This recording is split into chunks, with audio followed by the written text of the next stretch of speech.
Hello. We're pleased to be here today with Ahmet Erdogdular.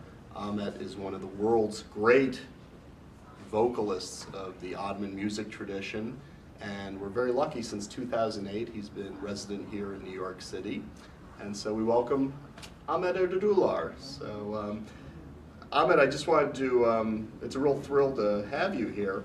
And we wanted to just do a short interview to talk about how you got into Ottoman music, the importance of Ottoman music, and you can talk a little bit about your organization, Makam New York, which you founded. But let's just start. Could you talk about your family? You have, I know your father Omer is a wonderful ney player, the Yes. end-blown flute.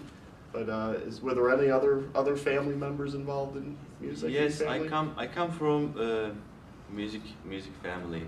My grandfather used to play ney and oud. He learned music while he was 40s, in his 40s, and he taught my father. And then after age of maybe, like let's say 14, my father started studying with Niyazi Sain, who is master ney player in Turkey. And I had this opportunity to be in this musical environment, and I studied with my father and also with lots of many other master musicians. So growing up, was he a professional musician? Where would he play? Yes, my father studied with Niyazi Sain, and then he started playing in a choir, Turkish Minister of Cultural Choir, in 1983, I guess. And then after that he continued his professional musical.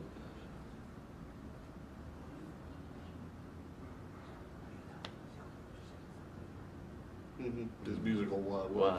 But so the choir, was it performing Ottoman music or Yes. different kinds of music? No, it was a big choir, and then Necdet Yaşar, one of his teachers, founded a new choir, which was a small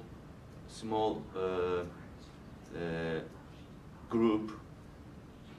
They had one instrument by each, like ney and kanun and oud, and a few singers, which was the traditional Ottoman performing style. And Necdet Yaşar wanted to continue this tradition. I see. So how many singers would there be in an ensemble like this? They had three singers, 3 women and 3 men singers. And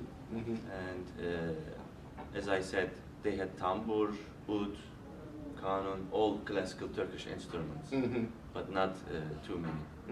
I see. And this ensemble, they would mainly play concerts, or would they perform on radio, or where? They performed everywhere. They had programs every week in TV, and they performed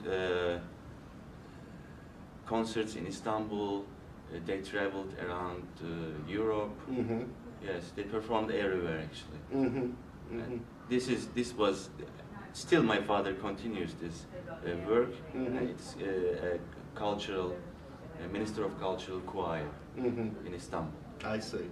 Okay. And at what point did you actually start getting interested in not just in really performing and participating in the music? My father started my education very early age, and I started maybe when I was 4 or 5, and he was teaching me very basic songs and to get my interest and attention. And age of 8, 9, I started playing ney while I was already studying songs. And after he took me to his teacher's private meetings, classes, and for example, I went to Niyazi Sain's home classes, and And I know the old masters since I was child, like such as Bekir Sıtkı Sezgin, Kani Karaca, these are singers, Alaaddin Yavaşça, and Necdet Yaşar is a tambour player. Sure. That goes on. So would these people, would they come to your house, or did you just... They were coming to our house, we were going to their house. For example, İhsan Özgen and my father were meeting almost every week and playing music. And then they found a group called Bosphorus. This group was a first group performed in Greece. They went to Greece in 1985. They had 4 or 5 concerts, and they were all full of audience. Wow. And so you said age 8 you started performing on ney. Yes. And then did you begin playing tambour later? Yes. When I started studying at conservatory, tambour, I was in department, voice department. Tambour has the main instrument you have to study, because tambour for Turkish music, I can say it's a piano, because while you are playing you can hear the sound, also you can see the actual note. That's very helpful in the past, I mean in the future, if you are doing vocal improvisation, for example. That helps you a lot to transpose makam to makam. I see. I see. So you actually visualize where the notes are on the tambour when you're, as a vocalist thinking about it? So since 1998 I play tambour. And tambour is really an instrument. Would you say tambour's place is limited to Ottoman music, or does it's not really a part of folk music, Turkish folk music? As I know, it is a very old instrument, because we can see in other model tradition, we can see this instrument in that traditions also, like not the same but similar, such as setar in Iran, or the similar ideas. But tambour is typical Turkish instrument, like sphere body and long-necked, fretted, and there are 3 double strings and 2 single strings on it. And it has a 2 octave note. On that very long neck. Very long neck. Yeah, sure. Yeah, it's a beautiful instrument. Now, Ahmet, when your father began teaching you, Turkish music is so much based on makam, the different scales and things like that, and how the makam, indicate how you should progress up a scale and down a scale. Like the notes might be different on the way up and down, and the modulations are very specific. How do you learn that whole makam system? Was that something you just picked up by learning different songs, or did your father actually teach you to sing makam and learn the scales and things like that? Turkish music is oral tradition, so we call it meşk. So you are learning from teacher, whatever he knows, he's passing to you, and that meşk system was teaching student all the theory and techniques, like vocal techniques or instrument techniques, and also traditional singing or playing ways. That's how I learned this music. My father taught me first everything from memorize. I memorized everything first. I didn't know notation since I was maybe 15 or 16. And until that time, I memorized many pieces in different makams. And then, when I come to some level, my father, with my father's instruction, I started studying LPs. I Mhm. started analyzing them. Records, you mean? Records, yeah, Yeah. early 20th century records. Mm-hmm. So in that records, Tamburi Cemil Bey, Hafız Osman, Hafız Sami, Hafız Kemal, and Hafız Saadettin Kaynak Mm-hmm. were the most famous ones. Mm-hmm. And I studied with them. I analyzed And some of these were singers. Some of these, I mean, Tamburi Cemil. Tambur Cemil was a tambur. Tambur He player. was a genius. Yeah, lyre basically. player, Yeah, he was yeah. playing many kinds of instruments. Mhm. Also, he created his own technique in tambur, and also he is the one who was the bridge of this tradition comes through Ottoman period to Republic in Turkey with this records. Uh-huh. Mm-hmm. And I learned how they use their voice from that records. Mm-hmm. And yeah. Mm-hmm. But how about back to the maqam? I mean, was there a point where you would actually learn? I mean, do you actually practice just singing the notes of a maqam up and down? Like like do re. I mean, in Western classical, Yes. you know, if you're a singer, you're do re mi fa sol la. You know, I mean, do Turkish singers also have a system where they practice this way, or do you mainly practice the songs and learn the maqams through the songs? How does that work? Yeah, we practice with the songs. How we learn maqam, if I come there again, as I said, this is oral tradition. Learning from scores or from books, theory books, is impossible, I can say impossible. Because there are some notes, it is difficult to notate or show on the scores. That's why this tradition continued teacher to student with mesh system. Otherwise, like 15th century, Abdülkadir Meragi created a theory book, and after him there are many different ones, but most important one after him is Sultan Selim III's time, because he was a sultan and musician Right. himself. He was a composer also, yeah. and he patronized arts. And with his commission,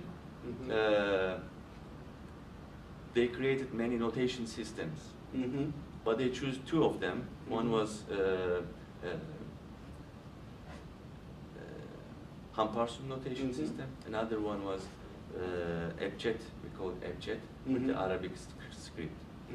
But they mostly used Hamparsum because it was easy to notate and it was easy to show all, not all, but almost all ornaments. But after a while they saw they are losing their flexibility or ability to make differences, and they stopped using notation system again up until early 20th century. And by that time they switched to Western They notation? switched, yeah, Western class notation system. Also, they created a new theory based on Meragi's theory. They rewrite it actually by using Western classical notation system. Hüseyin Saadettin Harel and Rauf Yekta has one theory. Okay. Now we talked a little bit about maqam, and the next kind of interesting term I want to talk to you about is sayir. How a sayir, how would you kind of talk, what does sayir mean to you, and what's its significance with a particular maqam? So sayir is, let's say maqam and sayir and written. These are so important in Turkish music. And the rhythm would be usul? Usul, yeah, usul, rhythm, usul. Because these are all connected to each other. For example, lyrics are so important because we use divan poetry in Turkish literature. That poetry has meter in it. So when composer make a composition, he need to use both meter and also rhythm together, and these are connected to each other. They have to match each other perfectly. Otherwise, it's not gonna be good composition. So this meter and rhythm is helping musician to memorize melodies easily. Melodies and also lyrics. I see. That's why they created many different rhythms in Turkish classical music to memorize it. And these rhythms, these usul patterns, which are typically played on the drum, what the drums are called? Kudum. Yeah. Kudum. I mean, these can be very long patterns, right? I mean, I've seen like notation that's like 72 over Yes, 4. we have biggest forms, I can say kar, for example. And there is very long rhythm, zencir, which is 128 beats. And just one time rhythm can finish the whole song. You are using one time and then your composition is done. And it is very difficult to compose something like this because there is a rule and you need to finish somehow somewhere, and you have a lyric. So as you're singing, and I mean you're improvising up and down makam, you're also cognizant of the usul, and because you want to make sure that whatever you're doing doesn't run over too long or too short and fits with this very long usul pattern. It's amazing. Now, how about seyir? How would you describe seyir? When you are making makam, you need to show your seyir. You are showing your makam with the seyir. So makam, if you look at the theory books, they say pentachords and tetrachords and shows your makam. But it's not like that. Your seyir, your phrase, shows the makam. So you would say that maybe the seyir is like a melodic contour? Yes. A contour that the melody will take? Yeah, so it shows... Using the notes of the makam. Yes, but it shows you where your makam starts and what's your dominance or what's your hanging cadences or what's your tonic. And it's a simple, short, I can say, taksim. So as I said, theory books are not very useful to learn makams. You need to learn from master.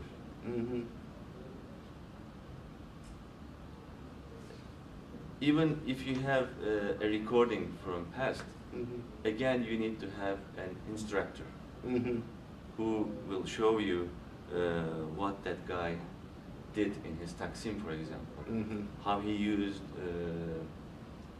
microtones.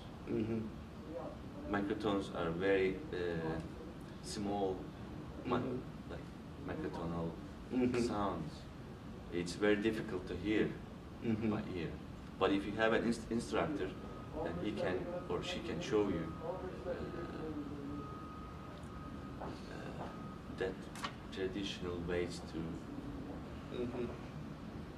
do that makam. I mean, my teacher told me, Kani Karaca, we had 450 makams, but now we use maybe 60 of them. Many of them forgotten.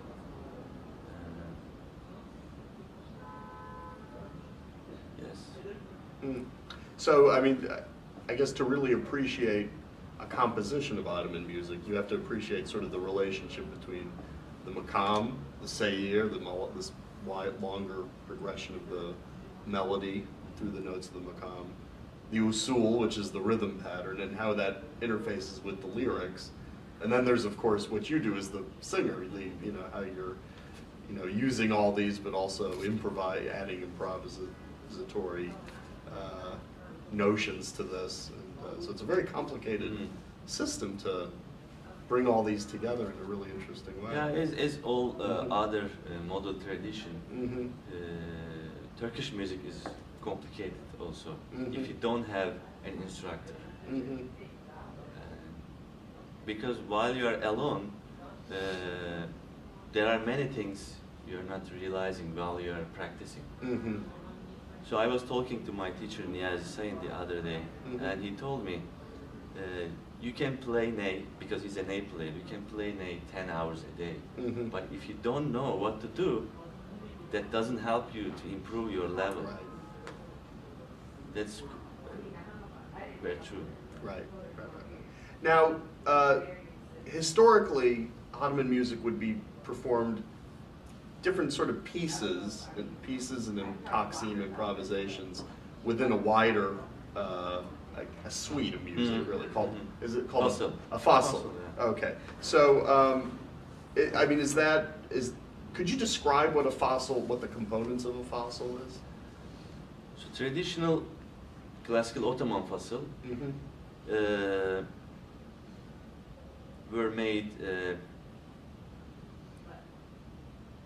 peşrev and kar, if there is first beste, second beste, ağır semai, and several songs, and yürük semai. Yürük semai is the like fastest form, and then they were finishing their program with the saz semaisi. They were stopping by between songs, and sometimes they were doing instrumental improvisation. Sometimes they were doing vocal improvisation. So it depends, because time to time this tradition changed. Sometimes, like 19th century, they were doing music with a small group, 19th and early 20th century. But before then, as I heard from my teachers, they heard from their teacher, they were meeting sometime in a court, sometime in a cafe, sometime in a wedding. So all depends time and place. Yes. So, how long would a fasıl take to perform from beginning to end? So if I come there now, like 21st century fasıls are shorter because we perform them in the concert. We have plenty of time, and that's why we don't do that cars and bestes, because they are longest pieces in Turkish music. Sometimes just one car can take 14-15 minutes by itself. But we have, let's say, 1 hour or 2 hours maximum in the concert. If you perform like all times, we can't finish the concert. That's why they cut it. We don't do cars beste. Instead of car beste, we do songs. I see. In specific makams, for example, whatever they choose. And is the whole fasıl based around a single makam, or how does that work? For example, after we do a few songs in makam, for example, Kürdili Jaskar, and we stop, and then there's a taksim, instrumental improvisation, and he can change to makam nihavend, and we continue our fasıl with nihavend pieces. So right in the middle of the fasıl. Right in the middle, yeah. But he'll tell you it's before. Not necessarily, actually. You can continue with that same makam. But I presume that you would all agree on this before the concert, right? Yes. You wouldn't just surprise you by moving into a new maqam. No, Okay. but fossil singers Mhm. were different in early 20th century because they were all knew all the pieces by heart. Uh-huh. They were memorized them all. Uh-huh. At that moment, musicians also were know them by heart. Uh-huh. And at that moment, without deciding before, they Mhm. were starting one song Wow. to follow another. Uh-huh. So that fossil was more exciting than fossil now, Uh-huh. because the rhythm needs to speed up a little bit Mhm. when you change song. Mhm. That speeding up needs to match the rhythm of the previous song. Mhm. So that is so important to decide that in that moment. I see. I see. Wow. So that really brought some energy to Yeah. the performance. I worked one of the, last fossil singers.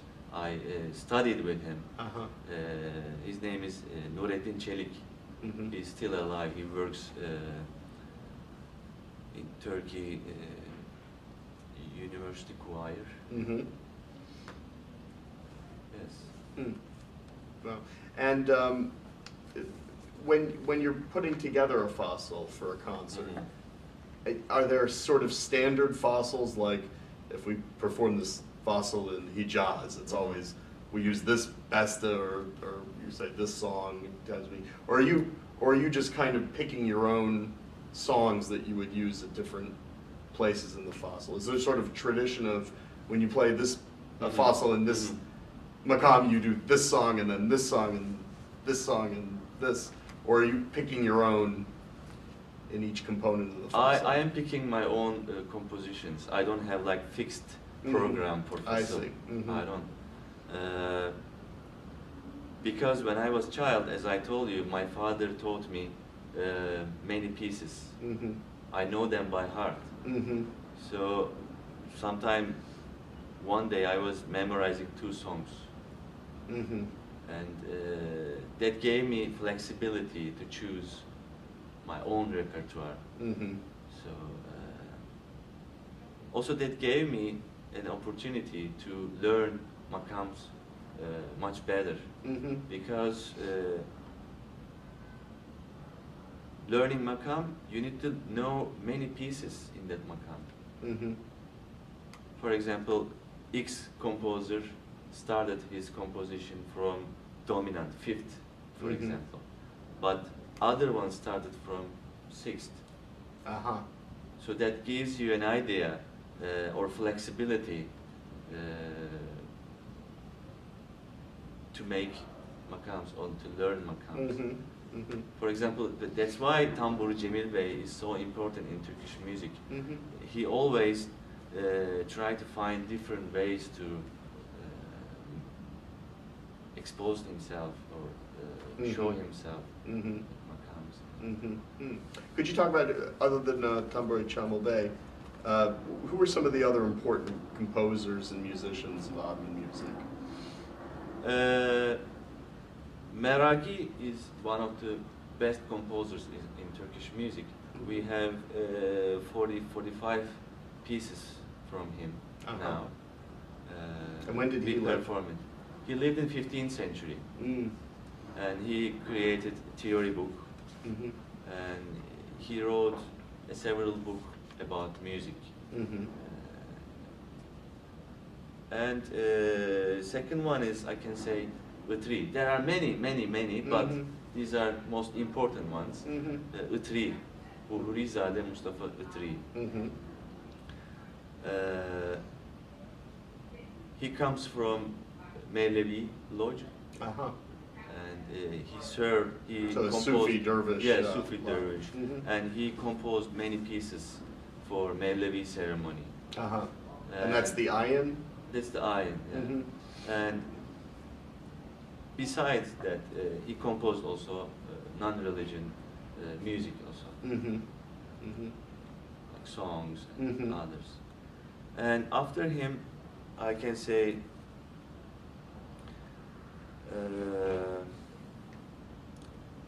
Üçüncü Selim, Sultan Selim III. Mhm. Sultan Selim III, as I said, was a musician, Mhm. composer. He Mhm. created many makams, Mhm. and he was playing tambur and ney. Mhm. He learned ney from Oskian. Mhm. So I'll tell you a lineage. So I learned this music from my father. Mhm. My father, Ahmet Erdogdular, learned this music from his teacher Niyazi Sayın. Mhm. Niyazi Sayın learned from his teacher Halil Dikmen. Mhm. Halil Dikmen was also a painter, Mhm. and he learned from Nezen Emin Dede. And this tradition goes back to Sultan Selim III's time. That's amazing. And Oskian, Uh-huh. he was a teacher of Sultan Selim III also. Uh-huh. Uh-huh. So this, I'm coming from this lineage. Right. Yeah. Right. And Right. the lineage is so important in Turkish music. Uh-huh. Is there a word for this in Turkish? Silsile, we call it silsile. Mm. Silsile. Yes. Mm-hmm. And yes, he supported music and arts. Mm-hmm. Sultan Selim III supported music and arts. Mm-hmm. And also, his tambur teacher was Tamburi Isaac, Ottoman Mhm. Jew. Mm-hmm. He was a composer and tambur player. Mm-hmm. And Sultan Selim III supported him a lot. Mm-hmm. After him, Tamburi Isaac, actually I did my degree in conservatory. I wrote a paper about Tamburi Isaac Oh, is and that right? analyzed his work. Uh-huh. It's so interesting and very beautiful compositions he Uh-huh. has. Yeah. Interesting. And after him, like 19th century, late 19th century, İsmail Dede Efendi, Hammamizade İsmail Dede Efendi. Mm-hmm. He was a composer, Mm-hmm. and he composed. Also, he's coming from Mevlevi Lodge. Mm-hmm. He composed ayins. Mm-hmm. He composed songs, Mhm. non-religion forms, and he composed, I can say, everything. He was a very creative composer, Mm-hmm. and also he was a teacher. All his students became very famous, such as Zekai Dede, Dellalzade, Eyyubi Mehmet Bey Mm-hmm. were one of them. Mm-hmm. And then I can say Tamburi Cemil Bey. Mm-hmm. We know him from the records. I listened his music since when I was child because of my father. Mm-hmm. He played many instruments, tambur, classical Turkish kemençe, even zurna.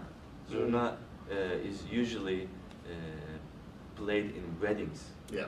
It's very loud instrument, Yeah. and they all play in the weddings. And once he heard one zurna player, he Mhm. fell in love, and he went to Balkan side of Turkey to learn this instrument. He stayed there, yeah. Huh. And he, as I said, he was very creative musician.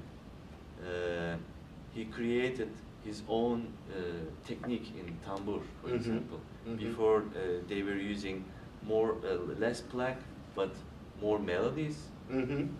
He used more plaque, again more melodies. I see. So I think when you say plec, it's using the plectrum. Plec- And my understanding is that traditionally you would use the plectrum. It would be a downstroke, right? And We used both sides, yeah. oh, you Down would and- use both. down and Uh-huh. up, yeah. Uh-huh. And Tamburi Cemal Bey Tamburi Cemil increased Bey used- sort of the frequency yeah, of used, yeah. up and down. Yes. Mm-hmm. Mm-hmm.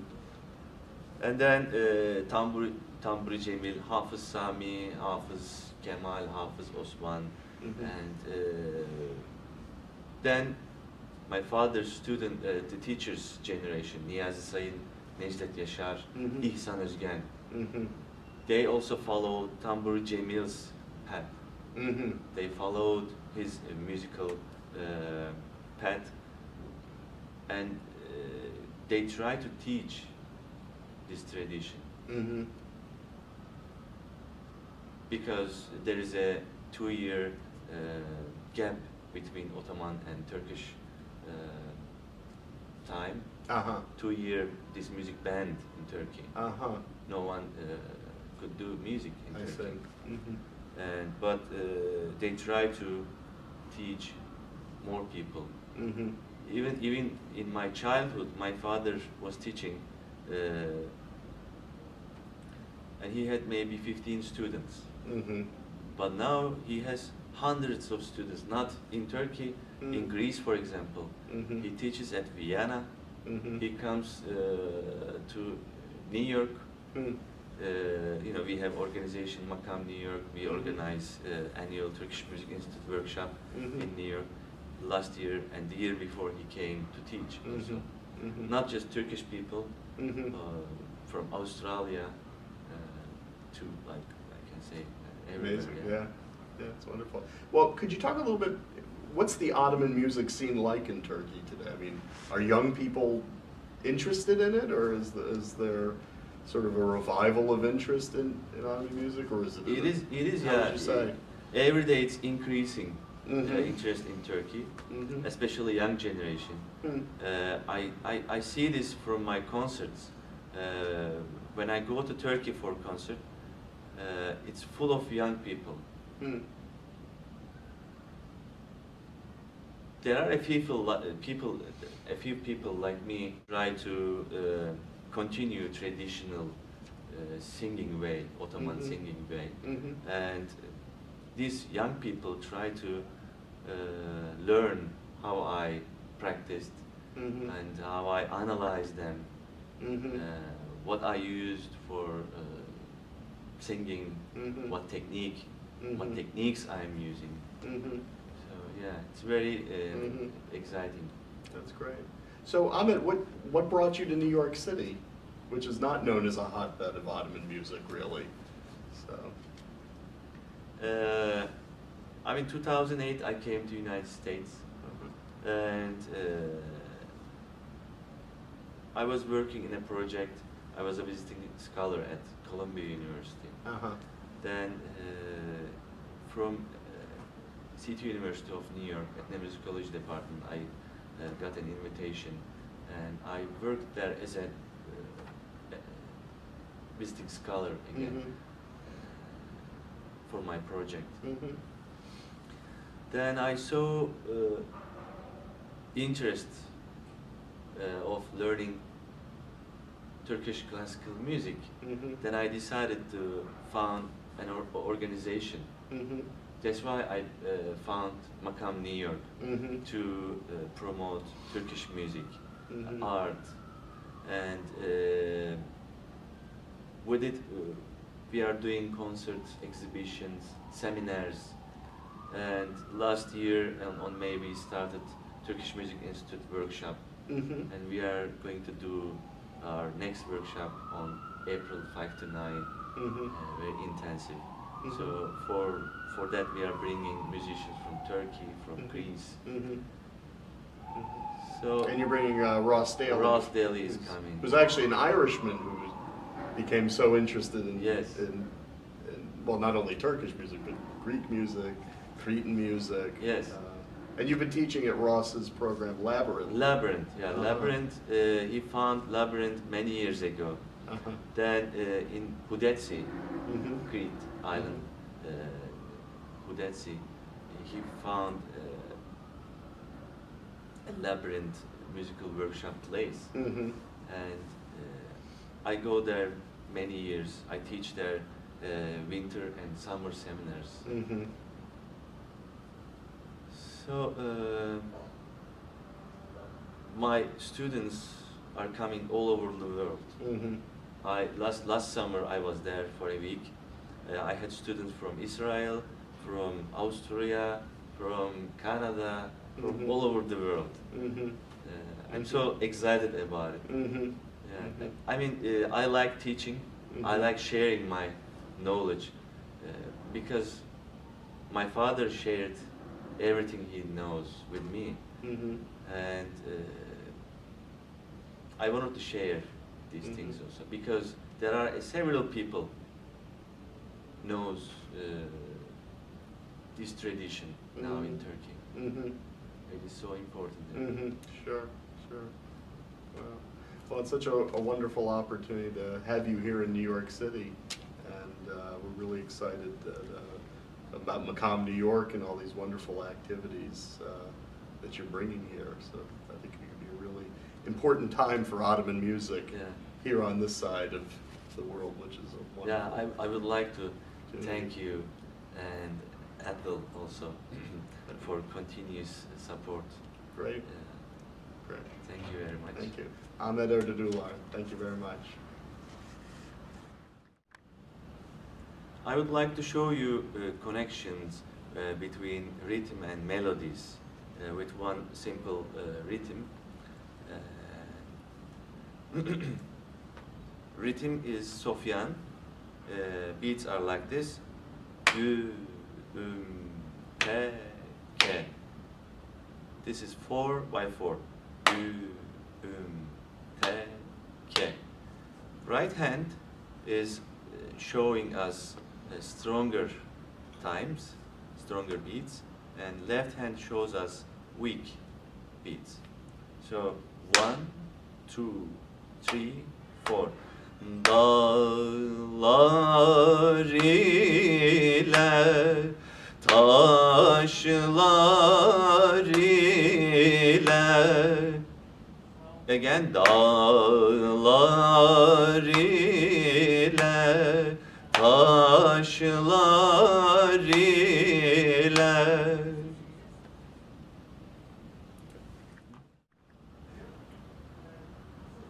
So as I said, I've been in many different musical environment in Turkey because of my father, and that's why I studied songs, non-religious form, and also religious form. I studied such as tekke music, Sufi lodge music, and mosque music, and all kinds of. This is all in Turkish classical music. These forms are all in Turkish classical music. Now I will show you one example of durak, which is performed in Sufi lodge. It has no rhythm in it. Composed, it's a composition, but without rhythm, and no instrument also. Now I will do a Beyati durak. Dostu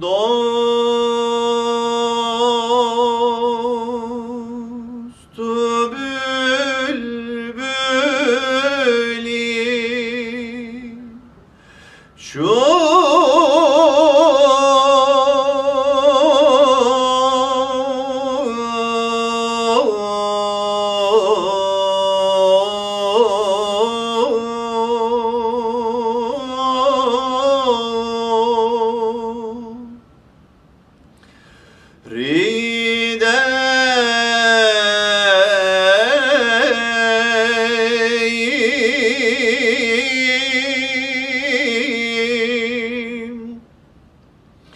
Gül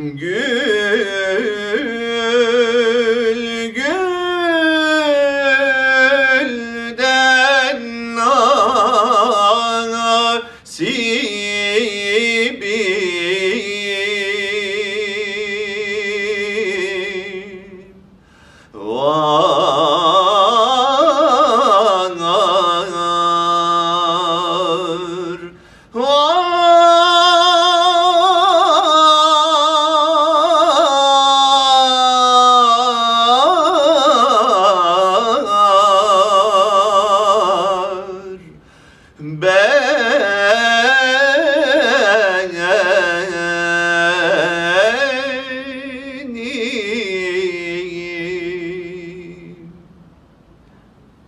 This is only part of the durak. It's not the whole thing. Beautiful.